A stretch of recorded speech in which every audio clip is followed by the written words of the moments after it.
All right, so we have a great episode for you guys today. So acupuncture and chiropractic has been something that both of us have tried and loved. And Dr. Cerniglia has been our vet and our go-to girl for this for years. So we have her on today, and I think you guys are really going to be surprised about all of this like crazy information. And I wish you guys could actually sit down with her in person, but this is the best you're going to get. So make sure you sign up for our newsletter also, because we're going to be sending you guys exclusive content so that you can get, you can learn a thing or two about acupuncture, and maybe your vet will offer it for you so you can try it out. And if you're local, obviously hit us up. You guys enjoy this episode. All right. Well, we are so excited to have you. Alexis and I have talked about having you on for so long because I feel like you've taught us so much over the years, and we're personal. Yeah. We're up in personal. We're up in personal services. Yeah, absolutely. So I want to give the audience an introduction to who you are. And so take it away. All right. My name is Amanda Cerniglia. I am a veterinarian. I graduated from vet school in 2007. So I've been doing this now for almost 18 years. Love it. I got my chiropractic certification license in 2012. Then I got certified to do acupuncture in 2016. And I got rehab certified in actually 2024. So I do a lot of preventative health stuff. I really enjoy performance horse medicine and making sure that animal can kind of harness its best self. Yeah. I am the mother of two beautiful children. Yeah. Thomas, who's 11, and Sophia, who's 5. And I'm married to one of the best people in the world, Nick. Yeah. Yay. Shout out Nick. Yeah. Love it. Amazing. Tell us a little bit about your name of your practice, East West Vet. Yeah. So when I went out on my own, I worked for 2 other practices before I went out on my own in 2017 at the 10-year mark, actually, of when I had graduated school. And I was trying to figure out a name for myself. And because I do both Eastern medicine and Western medicine, I just kept coming back to this East-West theme.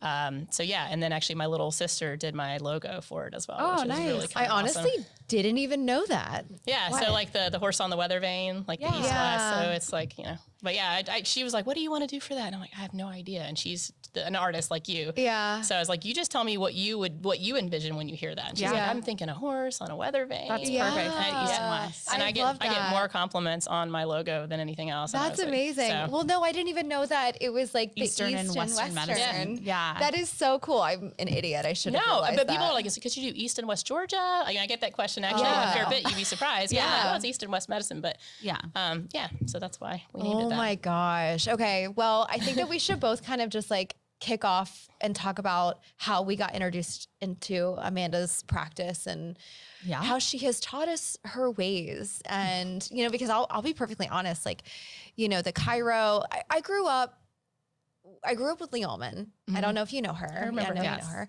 She is she's a minimalist. Like she never really very traditional. And so like, we just never really I just didn't know anything about that. I wasn't educated about it. And so it wasn't really until, Sunny got diagnosed with that lateral collateral ligament tear. Mm-hmm.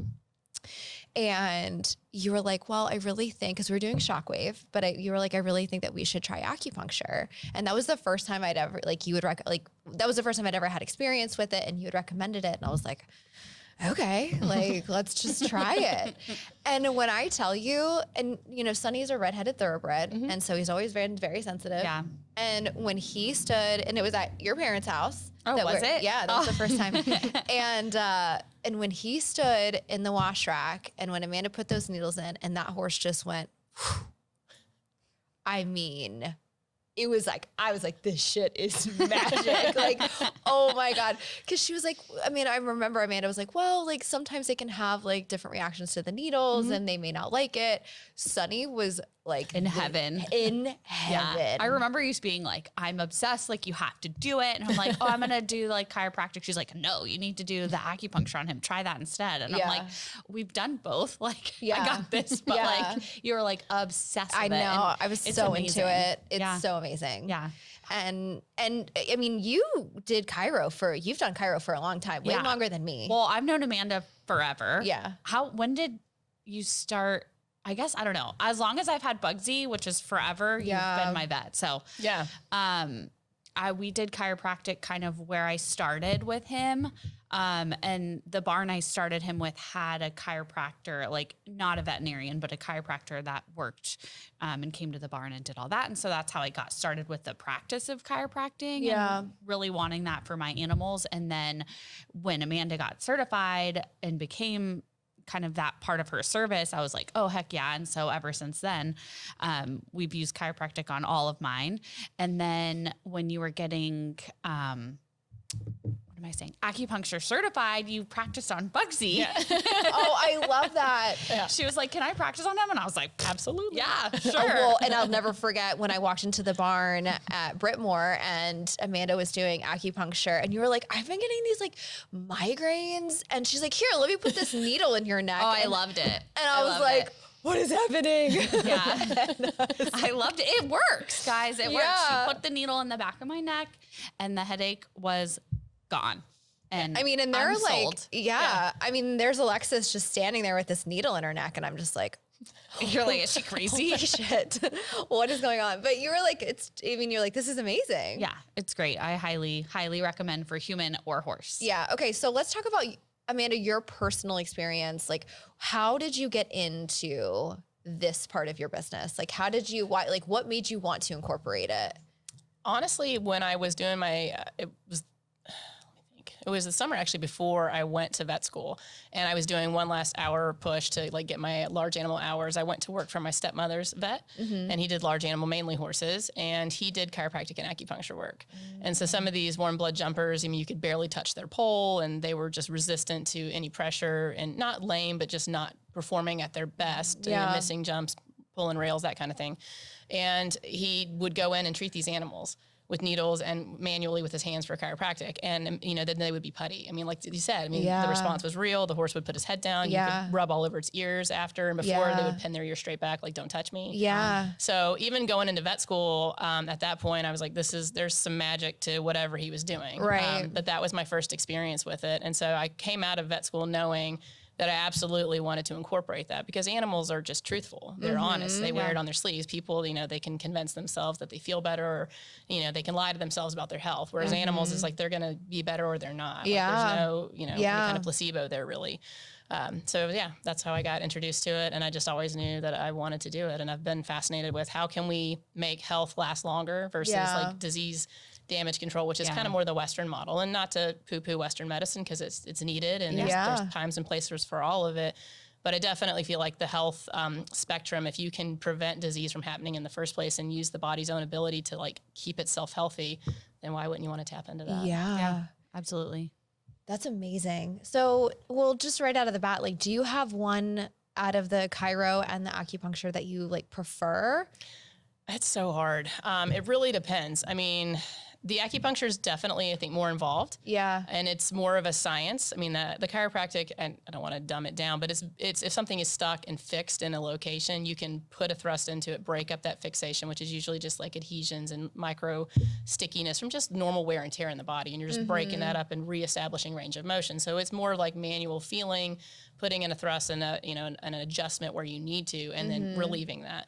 So it makes a huge difference for horses that are really stuck. With that being said, I think for more your internal medicine, deeper problems, things that are beyond just fixations and like body imbalances, I feel like that's where acupuncture works best. So they both have their place. I do more probably chiropractic work. I mean, I probably do 6 or 7 adjustments almost every day. Wow. And is that because clients prefer that, or they just don't understand acupuncture as much? Like, what is probably the reason both. for that? Okay. Yeah, I think it's just what they're used to. But like if I like you know, it's like this is what I think going to be helpful for the case. I mean, 90% of my clients are like, whatever you want to do. Yeah, I think this is helpful if you want to. Like, say, do I need chiro? Do I need acupuncture? A lot of times I'll scan their body first with the acupuncture scan, which is just running over the bladder meridian and a couple other places that can clue you into, okay, this might be a trigger point for this other area.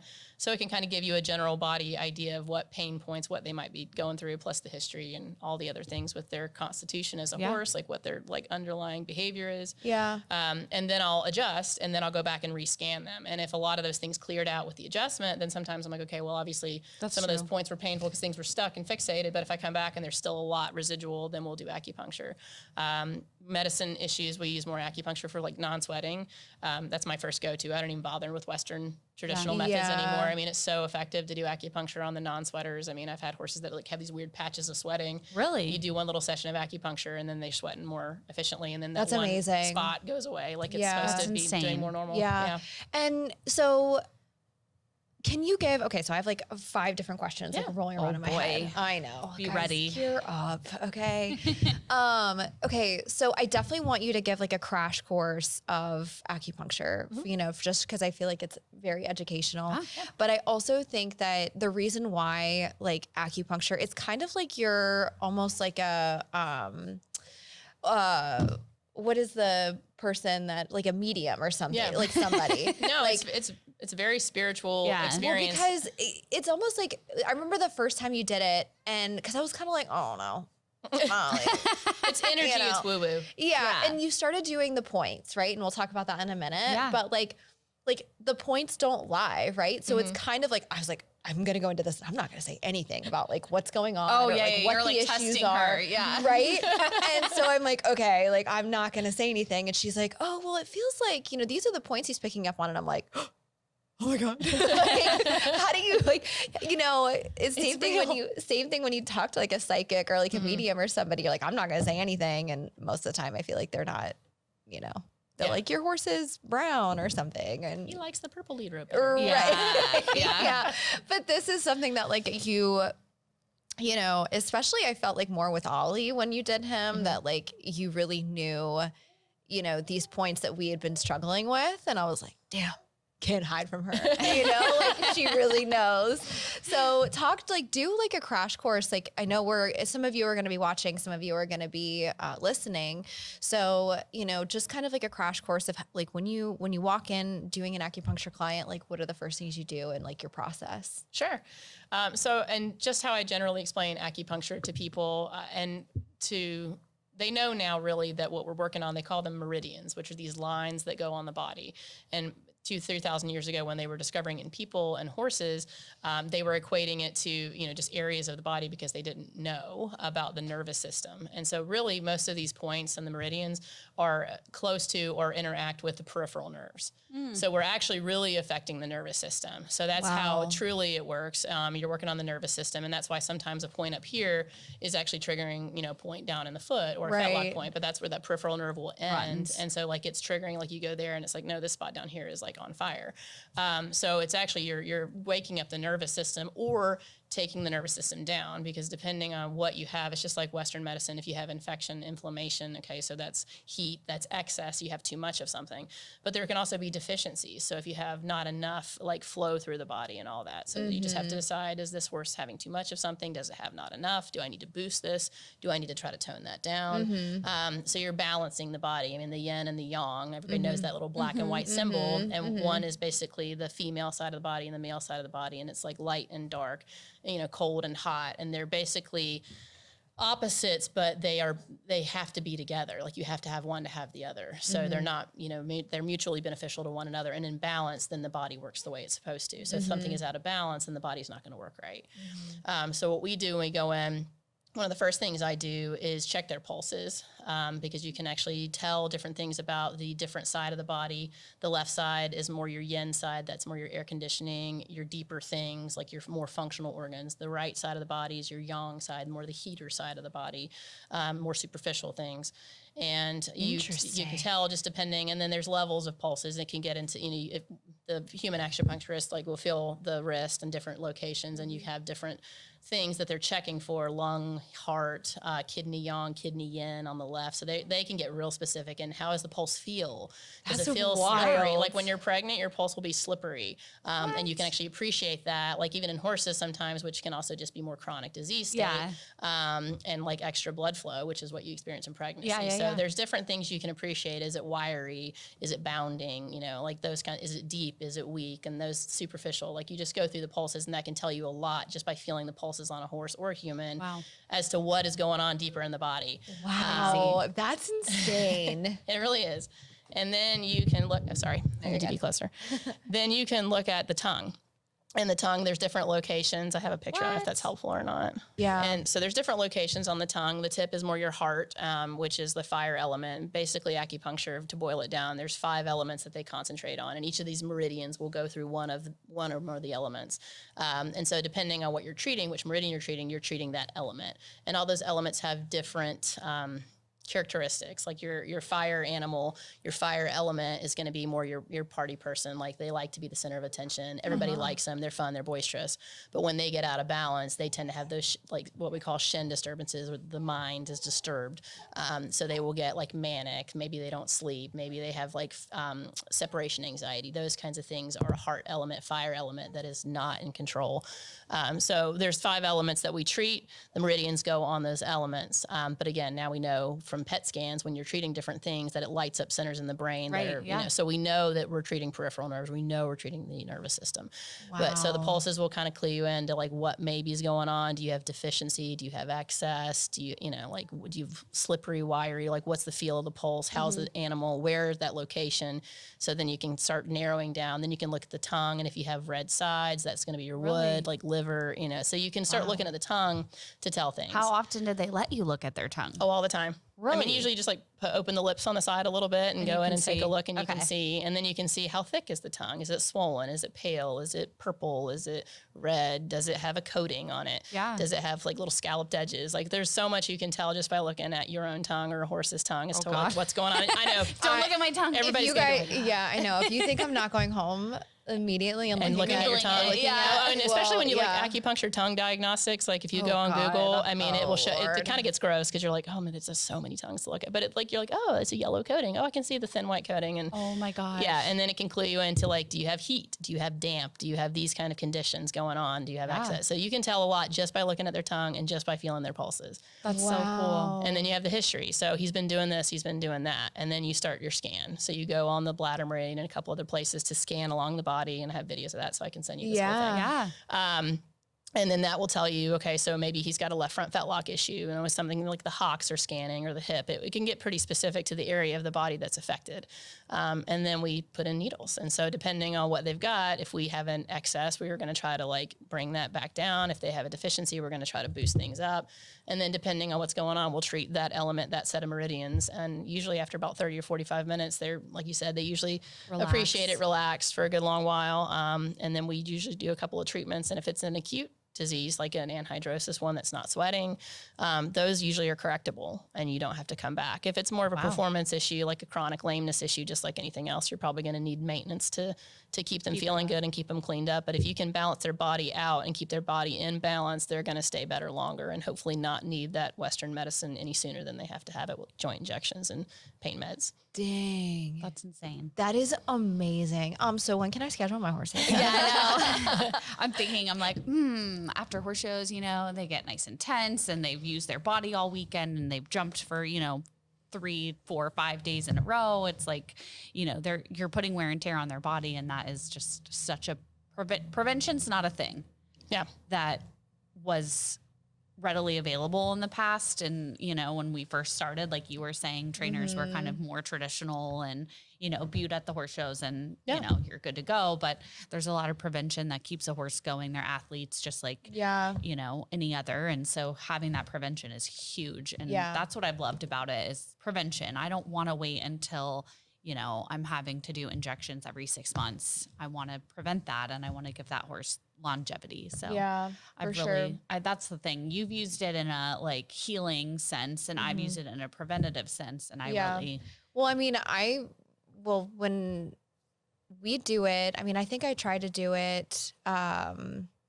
Ollie's been across the globe, so to speak. But I feel like when he got in heavy in training, I had him done. And then when Sonny's, feeling like, when do you recommend? Like every quarter?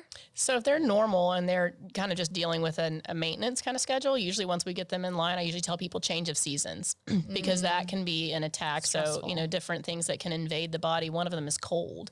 So like coming into winter, especially for your old guys, coming into winter, they're going to have to adjust to that cold. And so getting the heater turned on, making sure that yang is brought up so they're warming their body through the winter months is important. Coming into the spring, making sure the metabolic horses are in check and their metabolic axis is like their endocrine system is balanced so that they're not having issues with the sugar in the grasses.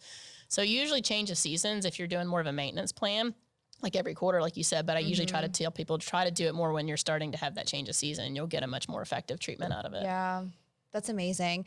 We should probably do an episode too, where like you are actually like on site with an animal and you like show people like, you know, cause I think how you're doing it. I think, you know, it's so easy to like try. On there too. Yeah. Huh? I've got one. She has it all. Oh, nice. And I think, you know, when you talk about like the points and all of those things, like it's really hard to, when you're listening or even when you see it, like it's hard to really like wrap your head. Wrap your head around it and really appreciate it, because I feel like, and especially when it's not your animal, when you really know like, hey, like he's been missing changes or he's been falling off behind or he's been, you know, doing X, Y, Z, and like, you know, and you go and Amanda comes and she's like, oh, well, weird. You know, his hocks are on fire. And you're like, oh my God.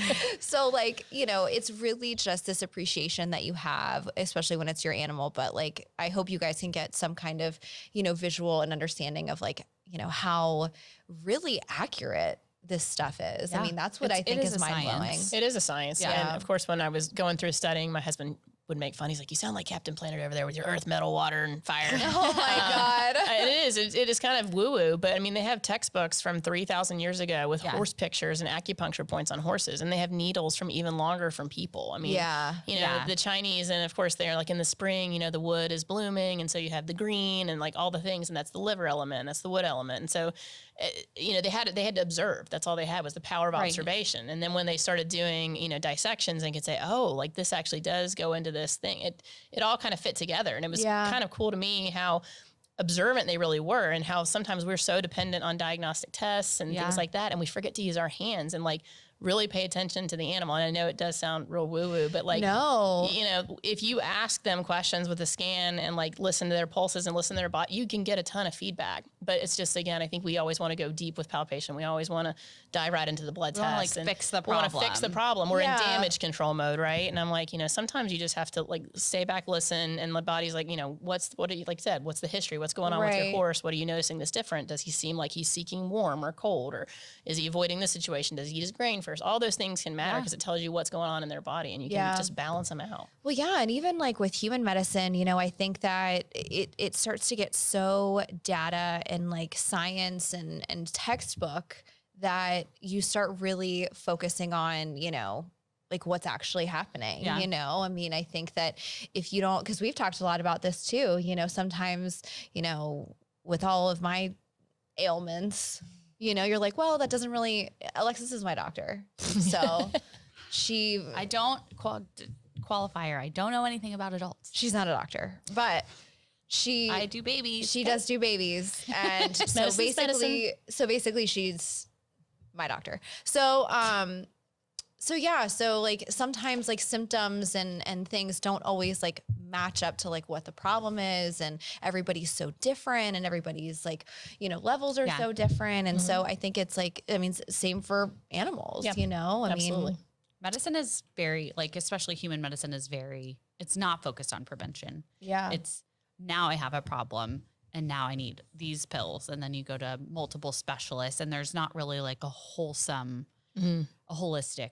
Yeah. Really. I mean, there are holistic Yeah. approaches, and that's a whole nother episode. I mean, because like acupuncture is one arm of Eastern medicine, which includes nutrition, herbal therapy, you know, acupuncture. So there's a whole bit to it. I mean, acupuncture is one part of it. But yeah, I mean, we focus a lot on not what we feed. And I think horses, we get a little bit lucky because their feeds are managed pretty well. I mean, we have bagged feed that are formulated. I mean, they may not be the best 100% for across the board for every like but they're solution. Not going to like McDonald's and Taco Bell. Correct. Or the dog, right? That's getting the like table snacks and eating the crap that the humans are eating. And humans, I mean, myself included, we don't always feed ourselves good stuff. So, I mean, our bodies are set up to like not process processed things. Yeah. And here we are, and then our body's all out of whack, and then you go to the doctor, and again, I mean, they're just doing what they can do. They're doing damage control. Oh, we have this now. Here's a pill for it. Well, what are you eating? Right. Right. Are you exercising? Let's go back to let's go back to the beginning. Let's get all these things out of your body. Maybe do this first, and then sometimes those symptoms go away. If you balance the body back out, usually, and it's like so you're going to dig for what the actual problem is, right? And trying to go after the core problem versus the symptom and just treating the symptom, right? So, and you can tailor it too, which is what I really enjoy. I mean, I love the chiropractic. It's mainstay in my practice, but the acupuncture to me, honestly, is more fascinating. Yeah, because you can tailor a treatment. Like if they're a wood constitution, they're going to be a little fiery. So like, you have to take that into consideration when you're treating a laminitis case in the wood horse. And if they're a fire element, like they're going to be different, like as far as their laminitis. So you can actually then do things differently for each horse and tailor their treatment kind of specifically to them, which, and like you just said, in human medicine and even in Western medicine in general, it's a one size fits all. Here's your pill for this condition. And that's the best we can do. And if that pill doesn't work or gives you another side effect, well, then there's a pill for that pill. Right. And it's like, okay, but we still haven't fixed the problem. It doesn't take into account that everyone's genetics are different. Everyone has a different makeup. Right. Yeah. Right. Yeah, that's amazing. I have a question. What, for everyone out there that has maybe a horse that's like not so good with needles, or, I know personally, I've seen you work with horses that are needle phobic, and they have loved it. So what's the magic behind that? Honestly, just giving them the benefit of the doubt. I mean, even if they've been bad for regular injections, vaccines, whatever, a lot of these horses, especially the fire horses, the redheads, the sensitive, like your thoroughbred, I mean, they're going to be more like skin has feelings. So you have to approach them with caution. But usually if you get one or two in, like I start with like kind of a permission point, one that's usually across the board accepted and tolerated well and is relaxing. And if you can get those in and they get a little rush of it, they're like, oh, okay. And now you have to pick carefully. So some horses you could probably put 40 needles in and they won't even sweat it. And they don't even flinch. But on your sensitive horses, like you have to really be careful. Okay, so I want to treat excess in this horse and I want to get rid of heat or clear heat, whatever you're doing. And then you figure out the point that's going to be most effective for that situation and then to that horse. And then I'll go through in my mind which ones are the most important to get in. And I try to do those first after I've kind of asked permission from them. I'll put the permission point in. I'll wait and see how they're going to react. And then I start going down my, like, which ones are the most important, obviously avoiding some that are super powerful, because there are some that were really will give them a huge boost, like your chi tonic points. A lot of times, like large intestine 10 is one, and they don't always like that one. So if they're sensitive, even though it's backed by the stifle, I might go to stomach 36, which is really good too. But they tend to tolerate it a lot better. So you just have to know what you're doing as far as like reading that animal and reading the feedback. And most of them, again, are pretty honest. Like that's what I like about the horses. They're going to like, okay, yes or no. There's body language. There's body language and there's energy. And even sometimes you've gotten all the needles in, 15 minutes later, they have like a little bucking fit because something's like let go, and that chi or energies flowed through the body, and it's like that backup that was happening is like let go, which is good. But they're like, whoa, because they don't know to expect it and they don't know what to do with it. Right. Yeah. They can't communicate, or we can't communicate to them like what they're feeling. So I always tell people, it's like sometimes that happens too, and this is totally normal. But for the most part, excuse me, they really tolerate it well. Like even the horses, they're like, oh man, my horse hates needles. I've had, I think 3 or 4 ever that I just could not even get one needle in since 2016. So that's 9 years. Yeah. It doesn't happen often. You'd be surprised. And even the ones that are like, I can still get like 4 to 10 needles in. Yeah. I have one that will kill the farrier every time, like literally kills the vets giving them shots. And I got 5 or 6 needles in the other day. Yeah. You just go slow. You just listen to them. And you pick the most important points to treat. And you obviously warn the owner, like you're not going to probably get like as many points as I want to get in, but balancing the body, you can do it in 4 needles. Wow. That's amazing. That is incredible. And, obviously, I have been sold and I have had personal experiences with it. But I think what really, and I texted you during this time last August, my rescue dog had, got a tumor taken out and then had nerve damage. And so he was doing acupuncture like every single week. And there actually was a point where I was like, should I try to get certified? Because I'm spending so much money, like trying to but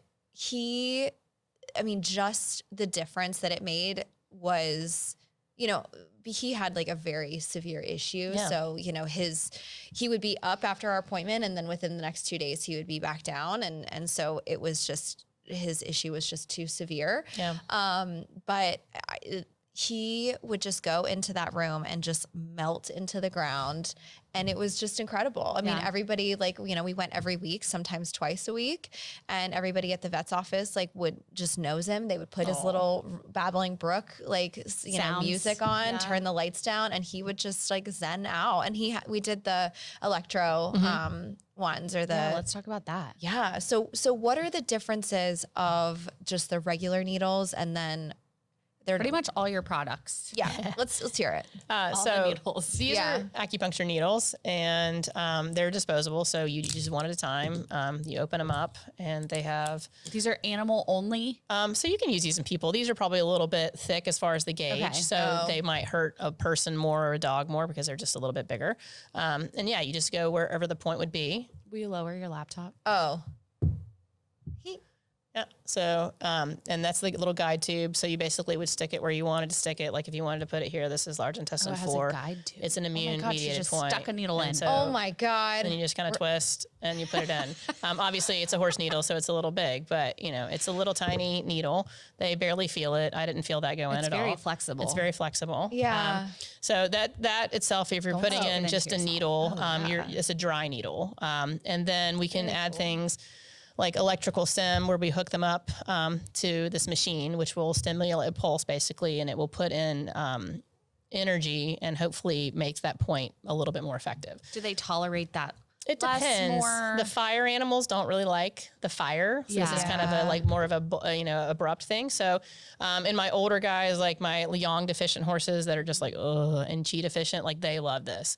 The fire horses, it depends. If they're really manic, sometimes they'll tolerate it. Sometimes they don't. So it just, I'll tell people in a fire horse for sure, I never do it on the first appointment. And generally for most horses, I won't, unless they're just like awesome. Right. Then I'm like, cool, I'm going to go get it. So I usually wait at least one treatment to try it because it does stimulate, puts more energy in there. And so if they're like not prepared for that extra energy, they can have a bad reaction, which again, usually is bucking or something silly and they quit after a couple minutes. So that's the electrical acupuncture unit. I use it a lot and usually after the first treatment and especially in chronic conditions because I feel like it just gives you that extra boost on your needle and it's just going to put things in deeper. Sometimes we'll actually inject B12 into acupuncture points. And again, it sits there for a minute. I think it causes the acupuncture point to be stimulated for a little longer until it diffuses out. And B12 just helps with energy in general anyway. So sometimes depending on what's going on, if I feel like I still have some stagnant stuff after the needle comes out and I didn't get what I wanted out of it, I'll stick in some B12 to follow it and leave it. Because you do a test after with the point. You do a point test after. I usually scan them after, unless there was like only 1 or 2 things came up, or if it was just a history and nothing scanned and they were like, yeah, he's just doing this. And I'm kind of like, okay, well, that's the area we're treating. Okay. But yeah, usually after I try to check too to see what's cleared out, especially after an adjustment, because a lot of times we do both. And if like, oh, well, and everything pretty much cleared out with the adjustment, do you still want needles? And like half the people are like, yes. But then, but then half are like, well, my pocketbook really does, you know, so I try to be fair, right? Because I'm like, it's expensive. I mean, it's $100 a session, which isn't terrible for both. But I mean, some people just like, you can tell, and they're out there with their checkbook and happy to pay it. But I'm like, I know they're going to be eating ramen noodles and their horse doesn't really like have to have it. You know? So for like the yang tonics, this is moxibustion. It's an herb. And basically it's rolled up. You light it on fire. It's kind of like a cigar. And then you will put it like to the end of your needle. So if you have a needle in the horse and you have this and that will be lit and on fire, you basically put it next to the needle and it introduces heat down into the system. Heats up the needle. So again, for your like old guys that have arthritis and cold conditions, like it's really good to warm that body up with some moxa. Fire animals again, because they're already a little hot. Sometimes they don't love it. Okay. So this is more for your old, you know, kidney type water animals. And so this is going to be like questions. a really dumb question, I think, but just be ready for it. So what would be the difference of using this versus like using like a lighter? That's so hot. The herb, and I think because they did smokeless moxibustion in a study with people. So again, it's placebo. So who knows what to read into it? But they had a really good sample size, and they actually did. They're like, so what does it matter if you what matters if you heat it or not heat it? And so the smokeless moxa, actually, people had less of a response.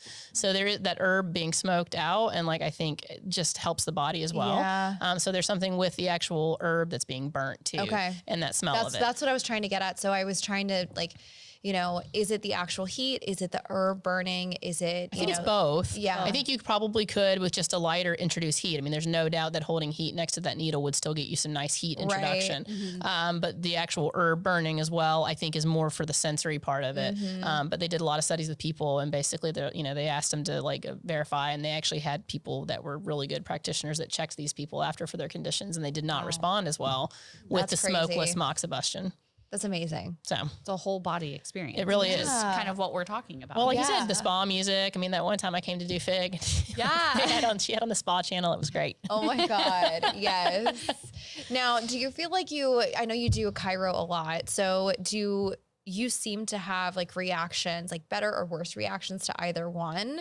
Like, cause I know chiro can be like they're wiggly or like they're really painfully stuck. Yeah. And so does doing some acupuncture first help them tolerate a chiro more or something like that? They can. Yeah. So sometimes I'll do it out of order. Generally, I like to do the adjustment first. But yeah, if I have one that's like really stuck, especially like low neck stuff, I feel like their muscles are seized around it. And if you can do needles and electro, if they'll tolerate that, then they will really loosen up a ton. Yeah. And you can get in there and do a much better adjustment. So if I feel like I can't get a good adjustment, then I will do acupuncture or muscle relaxers, depending on how bad they are or what they've got going on. Yeah. But yeah, absolutely. You can definitely do it first. I have a lot of people that have like switched. They're like, I just feel like he responds better to acupuncture versus chiropractic. And I have some people that are like, well, they just hate the needles. And I have one girl, and the horse has ulcers. It's a redheaded mare, and she's a thoroughbred mix. Yeah, God love her. She's 3 strikes. And we went, and she actually did really great. And she was one of those, we're like, oh, wow, this is gonna be great. And then she just all of a sudden 10 minutes in, was like, buck. Really? So we, pulled out the one that, the last one I put in, because she looked at me sideways, but then she's like, oh, okay. But I think it did get the better of her. So then the lady called back. She's like, well, she felt so much better, though. I really want you to come back. So we tried again, and like same thing, right? Like, she was fine for about 10 minutes, and then she's like bucking and like losing her mind. But she's like, she feels amazing. She's like, so she feels better, but she's like, and I would love to do more acupuncture, but she's just clearly every time going to do that. Yeah. I'm like, some of them are just sensitive. Yeah. But yeah, I just tell people like, do what you can do. And obviously immediately take it out when they are acting like that. It depends. I like to let them, like, if they're not going to hurt themselves or anybody else, I'll let them buck it out. Cause sometimes I think they need to like break that stagnation and let it ride out. Yeah. And so my preference is not to. If I know that there's one needle, if they've been like twitching and all of a sudden they start having one of those, then I will pull a needle. If I know there's one specific needle doing it. But a lot of times I like to let them try to get through it. And usually they do. I mean, and I'll see if I can get permission to send you all this video. Yeah. And we caught it on the barn camera, and I had told the lady, she's thoroughbred, redhead ulcers. And one of those cases, and I get a lot of those cases, which are the ones that I'm like, oh, because they are sensitive. They're on fire. Like their body's on fire. Their stomach is burning. They're clearly already stressed out, right? Like they're a stress monkey. So then you're like going to put needles in these horses that are already on fire a little bit and lighten their nervous system up. And sometimes it just throws them over the edge. Yeah. So I give her the whole spiel. Like sometimes they have this Daiichi reaction where they just blow up, but it's really good. And she was fine. And I got every single needle in, and I said, is there anything else? I mean, man, she's been awesome. Like, do you have any other problems? You want me to? She's like, oh, well, this left front's a little weird all the time. So okay. So I pick up the needle, not thinking, I go to stick a needle in it. As I'm needling it, she's like, she's sometimes weird about it though. Oh. So don't get me wrong. She like put it down and stepped back, and she's like, okay. So then she stepped back forward, and then she like stepped back again. And like, I think all the needles in her butt all of a sudden like caught up to her. And we like bucked around the barn, and the video is kind of awesome, but it was like, that's that fire we were talking about. Yeah.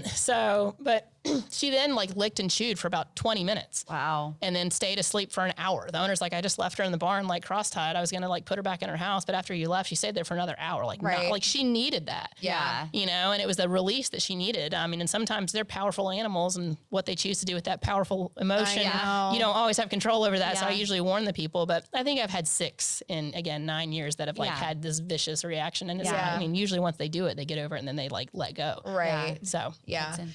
Now, when you're, so a lot of like, what? I said Hudson. Oh yeah. So when do you have mostly hunter jumpers as clients, or do you kind of feel like my question is like, for different disciplines, do you see specific points show up? Like dressage is X, and hunter jumper is X, and barrel racers are X, or, whatever. Oh yeah, for sure. I mean, your hunter jumpers, I mean, the fetlocks in the front, like coffin joints and hocks, I mean, definitely light up much more. Almost all of them have some sort of SI pain. Yeah. But dressage horses, definitely the stifles. I feel like we do a lot of stifle treatment. I mean, especially when they're getting into like PSG and upper level Grand Prix dressage, I mean, they're really twisting on their hind ends and putting a lot of stress on that stifle. So yeah, it definitely can be discipline That's what I figured. dependent. Yeah. I figured that different disciplines will have different things Favorite that they spots. Yeah. Absolutely. That they abuse, when they're doing their job. Yeah. I mean, just like any athlete, I mean, Overuse. golfers or basketball players or football players or whatever, horse riders. But yeah, I do. I mean, we have dressage clients, we have hunter jumper clients. We have some Western pleasure clients. The one barn that we had, unfortunately, has moved. Well, and I'd love to talk about your experience with, and Ollie too, but I know that, Ivan has had a lot of really great chiro work done and it's helped him a lot. He is, for everyone that's new to the podcast, I have bought a 2-year-old appendix and he's now 4. But he is very big and grew very quickly and does just keep growing. And so he has a weak hind end. And every time I feel like we get leveled out, we're balanced, we can ride him more, he's more rideable, he will have a growth spurt behind. And then we have this weakness and we fall out, or we're falling out on our left. We're falling off of our right hind onto our left when tracking left. And so Amanda knows, I text her every time. I'm like, okay, he's falling off again, or okay, he's more balanced and he's not doing it. And so chiropractic has really helped him because he keeps getting stuck. Awkward. Yeah. Yeah. He's so gangly. He's so awkward. And we're not really able to get him stable behind enough to kind of grow the muscle that he needs to stay stable in his stifles. So chiropractic has really helped. And then I think we did acupuncture. I wasn't there. I was at work, I think, but you did chiro and then acupuncture. And then if you want to talk a little bit about him, and I'm totally okay with you talking about him. So yeah. So all of it. Yeah, I don't care. Growing animals. Yeah, so growing animals, especially the youngsters, they can get things in their joints. I mean, where things basically grow too tall, too fast. So all those structures, especially the soft tissue structures from the joint, the muscles, they have to try to stretch along with that long bone growth. And so the joints can definitely get inflammation in them. They can get defects in their cartilage, which can lead to other problems, which especially I think in his case is one of his things. I think he's okay. He kind of deals with what he's got underlying, and then he has another one of those awkward growth spurts. And the muscles are trying to catch up, everything's tight, and then you get inflammation in the joint, and then that spot that's a little weak definitely gets the better of him. So usually when we're treating him, could you this is a weird question, but how could you relate that to a person? If you were is that something that you could, I'm trying to think, what would that feel like? What would that be like in a person? So it would, be a severe joint pain. So for my son, actually, specifically, he jumps all over everything, very high energy. And he jumped off the top of a bunk bed one time. And then for a couple of weeks later, he's like, kept saying, my knee really hurts. My knee really hurts. So finally he's waking up in the middle of the night and he said it was painful. And we went and we did a radiograph of his stifle, his knee. And he had what looked like a little lucency in the bone, basically, where they weren't sure if it was a cyst or what happened, but it's probably some sort of subchondral bone trauma from really hitting the ground hard and jamming that joint on the end of each other. And basically it was just hurting. And then he was using it. So there was inflammation and that spot wasn't allowed to rest and heal. So, and for him, it was usually more at night when he would just lay down, he could feel it, but the back of his knee was throbbing and he's like, my knee always kind of hurts. So even just low grade pain can be something like that. So anyway, he had to wear a brace for a long time. We did acupuncture and chiropractic. And then after 6 months, we went back and radiographed it and filled in. Yeah. I was just curious. I just had always wondered that about those types of things. And I was how could you equate that to a person? Typically growing animals. Yeah. And for him, it was probably the combination of he was growing, he traumatized that growing structure and then really affected it. And then he was still trying to grow and everything else was filling in, but that spot was weak and he wasn't allowing it time to rest and fill in. So, and obviously the horses were riding them on the shows, we're doing everything. And then sometimes they have things and they don't talk to us. Right. So, and they have 4 legs with which to compensate and move things around and shuffle their weight around to get off something that's bothering them. So a lot of times when you see them, you're peeling back layers of an onion, and it's like, okay, well, is that the primary problem, or is this a secondary compensatory lameness? They've got something else that's been going on. And especially those ones that are awkward when their, butt all of a sudden shoots up and their front end's down here and they're like putting all the weight on the front end. A lot of times their hind end hurts, their back hurts, their front end hurts, and it's all because they're just growing and stretching out, and they just had that huge jump literally overnight. Right. So those guys definitely you can help just getting inflammation out of the body, because usually it's inflammation. And then just also working on the kidney, which is the bone governing basically element. So that works really well. But yeah, that's what we did with Ivan. We did chiropractic. We adjusted his hind end, got his pelvis where it was even again. Because again, when they grow, sometimes they don't grow straight and evenly. So you have this. So you have to go in and make sure that you're getting that pelvis so it's moving as best it can while they're growing into it. And if you can get them balanced and even when the bones finally finish growing, so they can kind of set even, then you're set up for success and for life. If you have a horse that's been growing crooked and nobody's ever adjusted it or fixed it, and they've just continued, not only is this going to be crooked, so then this is going to be crooked. So you have a whole body thing. And then when the bones solidify and basically you fuse that growth plate and you're done growing, now you're stuck and you're crooked. Whereas if you got the pressure off and then actually, okay, now I've got to actually use this other limb, then you get that force, which is good for bone density and growth. And then that leg grows and catches up and you straighten up. Right. So getting them when they're babies and they're young, honestly, is the most helpful. I mean, people all the time, like, when can you first adjust a foal? I'm like, man, as soon as I can get my hands on them. For me, when I'm doing their foal checks, which I don't do a ton of repro work, but we do share with another vet that does. So if I see one of his youngsters, man, I'm like, pulling blood on them anyway and listening to everything. I'm in there and just moving things around. If I feel something a little sticky, I just throw a little thrust in there. I'm like, because that booger needs it. He just came out through a traumatic process. Yeah, exactly. Absolutely.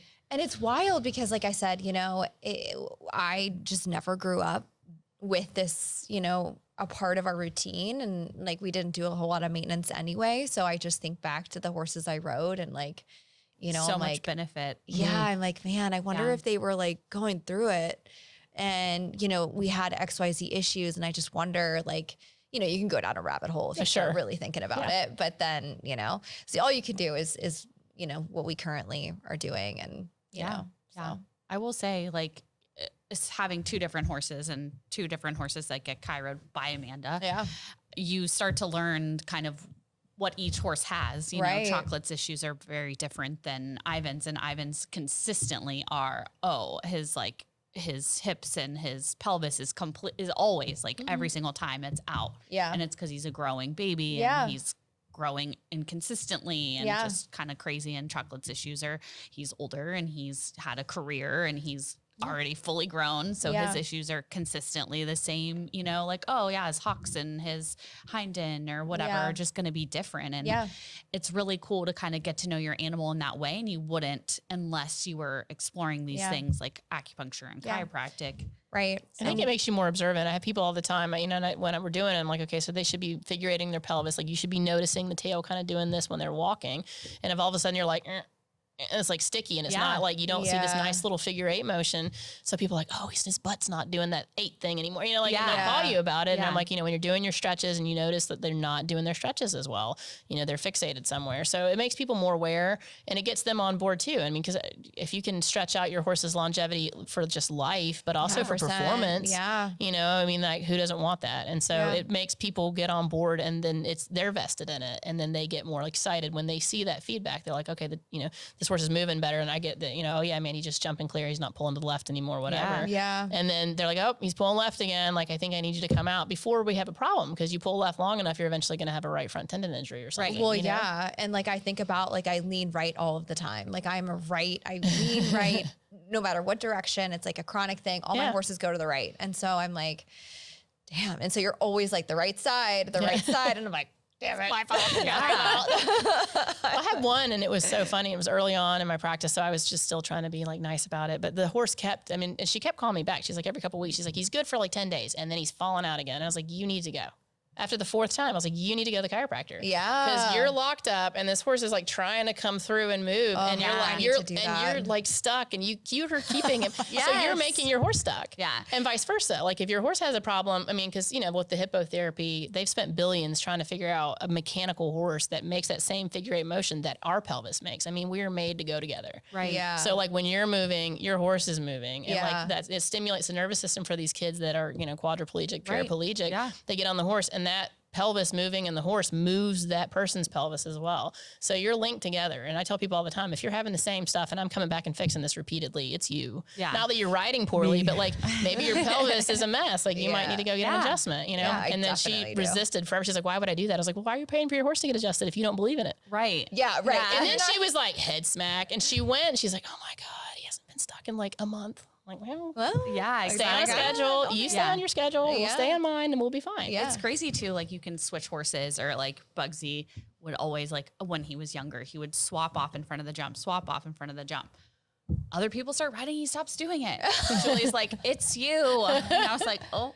Okay. Yeah. But it makes people be more honest in their evaluations of their horse and even with them. And they're like, okay, well, I don't know. Maybe it's something I'm doing different. And it's mindfulness. Yeah. You know, and it's not like who's guilty of what, but it's just like, okay, that brings that team in there. Cause then I can harness with all the things. And if they have energy issues or biomechanical issues or whatever the issue is, it's nice to have all the different tools in the toolbox so I can dig for which tool I need to help that issue. And then it's like, you know, it's better for the owner. And if the owner's happy, I'm happy, the horse is happy, it's just 100%. A win. And you can unlock their potential, their full potential with all these treatments. And that's the cool part about it, is seeing them really be the best that they can be. Yeah. Sorry. Treating a whole body, a whole team. Mm-hmm. Yeah.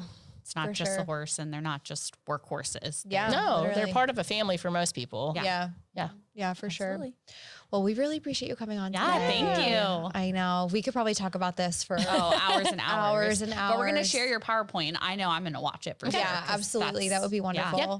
For sure. We appreciate you coming on today. And happy birthday. Yes, happy birthday. Oh my gosh. Happy freaking birthday. So exciting. I hope you're doing something fun other than talking to us. Yeah. I got flowers and cards this morning and the kids made me breakfast. Oh my gosh. What'd you have? I had bacon and sourdough bread and eggs. Oh, that's amazing. Well, You've got some good kids. Good husband. Good fam. Yeah. So I'm blessed. Yes. Yeah, absolutely. Well, thank you so much. And you guys check her out, eastwestveterinariancare.com. eastwestvetcare.net.